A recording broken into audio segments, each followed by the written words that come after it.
मेढक और बैल की कहानी। एक मेढक अपने 3 बच्चों के साथ जंगल में नदी किनारे रहता था। उन चारों की दुनिया जंगल और नदी तक ही सीमित थी। बाहरी दुनिया से उनका कोई वास्ता नहीं था। खाते पीते बड़े आराम और मजे से उनका जीवन कट रहा था। मेढक हृष्ट पुष्ट था। उसके बच्चों के लिए वो दुनिया का सबसे विशालकाय जीव था। वो रोज उन्हें अपनी बहादुरी के किस्से सुनाता और उनकी प्रशंसा पाकर फूला नहीं समाता था। एक दिन मेढक के तीनों बच्चे घूमते घूमते जंगल के पास स्थित एक गांव में पहुंच गए। वहां उनकी दृष्टि एक खेत में चरते हुए बैल पर पड़ी।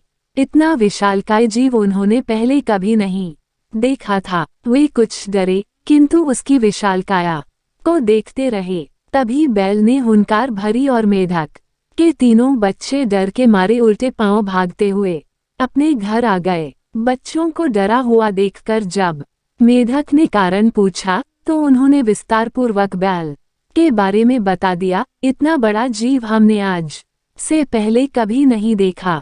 हमें लगता है दुनिया का सबसे विशालकाय जीव आप नहीं, वह है। अपने बच्चों की बात सुनकर मेढक को बुरा लगा। उसने पूछा, वो जीव दिखने में कैसा था?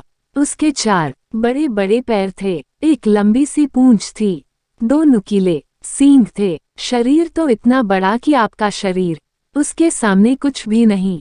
बच्चे बोले। ये सुनकर मेढक के अहंकार को जबरदस्त ठेस पहुंची। उसने जोर के सांस खींची और हवा भरकर अपना शरीर फुला लिया। फिर बच्चों से पूछा, क्या वह इतना बड़ा था? नहीं, इससे बहुत बड़ा। बच्चे बोले। मेढक ने थोड़ी और हवा भरकर अपना शरीर और फुलाया। क्या इतना बड़ा? नहीं नहीं, और बड़ा। मेढक ने जंगल के बाहर कभी कदम ही नहीं रखा था। उसे बैल के आकार का अनुमान ही नहीं था, किंतु उसने मानो जिद पकड़ ली थी कि अपने बच्चों के सामने स्वयं को नीचा नहीं दिखाना है। वह जोर से सांस खींचकर ढेर सारी हवा अपने शरीर में भरने लगा। उसका छोटा सा शरीर गेंद के समान गोल हो गया, किंतु इतने पर भी वह नहीं रुका।